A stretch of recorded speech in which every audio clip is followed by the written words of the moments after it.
gente vai falar agora da decisão de hoje do Conselho de Ética da Assembleia Legislativa de São Paulo, que formou maioria para suspender o deputado Fernando Cury, aquele que apalpou a deputada Isa Pena. Vocês lembram daquela imagem, né, que a gente mostrou aqui? Os integrantes decidiram, então, pelo afastamento desse deputado por quase 4 meses. E agora essa decisão da comissão vai ao plenário, que deve decidir se acatará total ou parcialmente. E sobre esse resultado, a gente chamou aqui a deputada Isa Pena, que foi a vítima exatamente desse ato, desse gesto do deputado, e ela vai repercutir com a gente essa decisão do Conselho. Boa tarde, deputada. Gostaria de saber o que a senhora achou desse resultado. Boa tarde.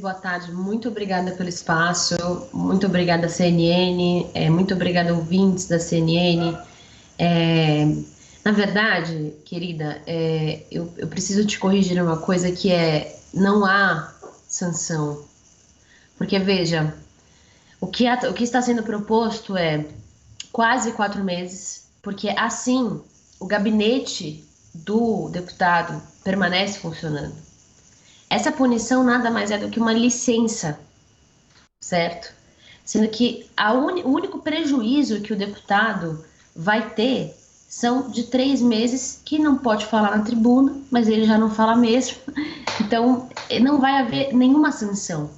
Isso foi uma manobra hoje, articulada pelo deputado Wellington Moura, pelo delegado Olinho, pelo deputado Adalberto Freitas, que são aí representantes, né, dessa política do ódio.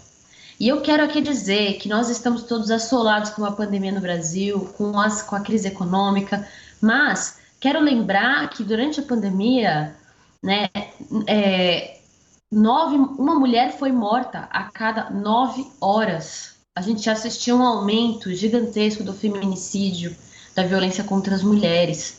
Essas coisas não estão desvinculadas uma coisa da outra. Então eu peço à sociedade, mais uma vez,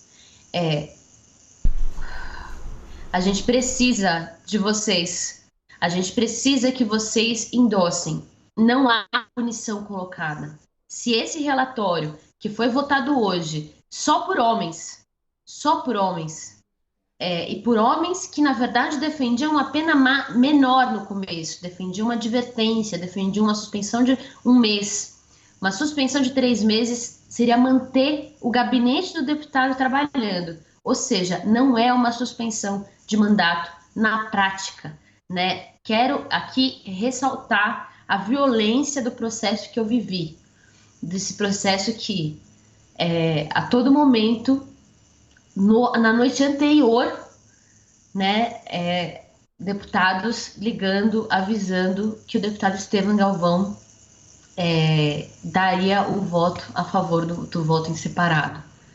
Esse processo tem sido absolutamente violento, uma continuidade do assédio. O governador João Dória, apesar de seu silêncio, mandou o seu recado por meio do seu secretário, Marcos Vignoli, e falou que não quer a cassação. O governador Dória se pronunciou, não quer a cassação. Nós estamos saindo de um conselho, a nossa principal estratégia no Conselho de Ética era levar o processo até o plenário. Eles tentaram obstruir isso ao máximo, a gente viu. Pediram vistas, iam pedir uma advertência, iam pedir 1 mês de suspensão. Isso garantiria que o debate fosse abafado, já que ele não iria para o plenário.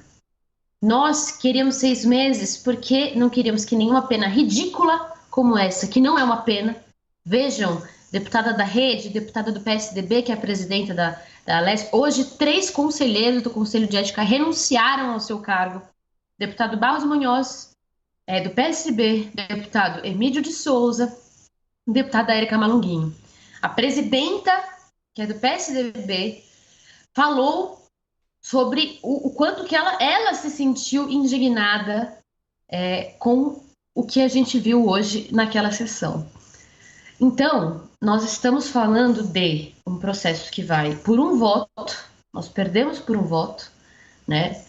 Mas vai para o plenário e pode mudar tudo. No plenário, gente, o plenário pode apresentar um substitutivo pelo arquivamento, por uma pena inferior a essa, mas eu acredito que dos 89 deputados que ainda não tiveram a chance de se expressar nesse projeto, Deputadas mulheres que já se pronunciaram, que estão do meu lado, como a deputada Janaína Pascoal, como a deputada Letícia Aguiar e outras que têm comprometimento com a pauta de mulheres, como a deputada delegada Graciela, como a deputada Damares Moura, como a deputada própria presidenta Maria Lúcia Mari, eu acredito.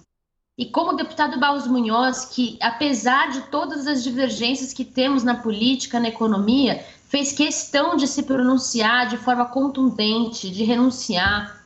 Isso é o que tem de grande na divergência. O que está acontecendo agora, o que nós precisamos avançar, e o que precisa se entender é que o tempo da dominação masculina sobre os nossos corpos, os corpos das mulheres, está com os dias contados. A minha história é parte desse processo.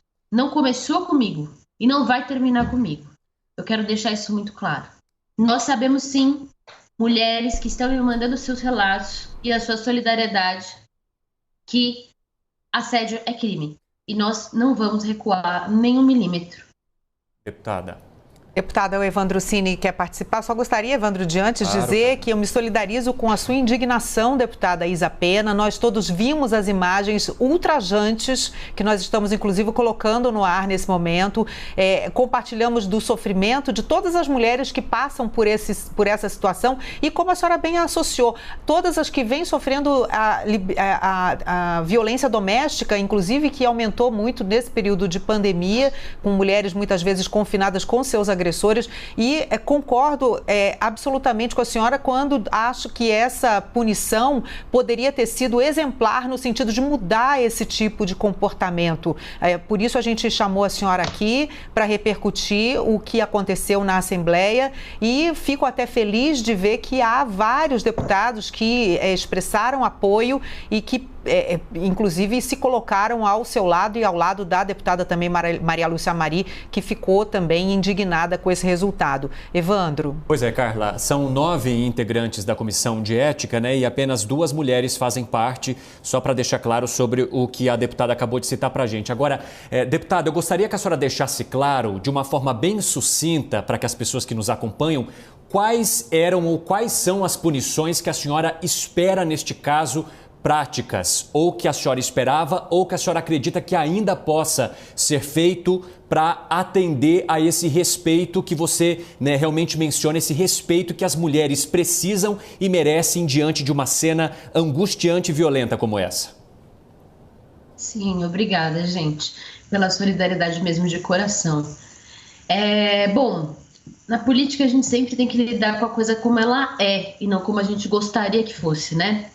O Conselho de Ética, nós sabíamos que a composição do Conselho de Ética não permitiria a votação de nada parecido com uma sanção que nos permitisse ser justa. E a presidenta Maria Lúcia Mari, do PSDB, repito, outro espectro ideológico, né, estava lá muito empenhada em fazer com que o processo chegasse até o plenário. Bom, o governador João Dória já se manifestou, como eu falei, já desceu a ordem, não vai haver cassação, nenhum deputado da base vai votar na cassação de Fernando Cury. Nós vamos agora pedir, e tem um outro detalhe, a votação da cassação seria secreta. Para nós, politicamente, é importante que a sociedade merece que os deputados se manifestem claramente, expressamente sobre isso. Então nós vamos pedir suspensão de 1 ano. Por quê? Porque aí todos os deputados vão ser obrigados a votar. Nós vamos apresentar um substitutivo, na verdade, pois é um projeto de resolução. Muito obrigada, deputada Isa Pena. A gente agradece a sua presença aqui no Visão CNN. Uma boa tarde. Bom, a gente se sensibiliza de verdade aqui com a sua situação e com tudo que aconteceu. Obrigada. Muito obrigada. Vocês foram ótimos. Muito obrigada. A gente tem aqui uma resposta da defesa do deputado Fernando Cury, que se posicionou sobre a decisão de hoje. O advogado do deputado diz que a decisão do Conselho de Ética foi recebida de forma muito respeitosa e que, a partir deste momento, espera a apreciação por parte dos demais deputados em plenário.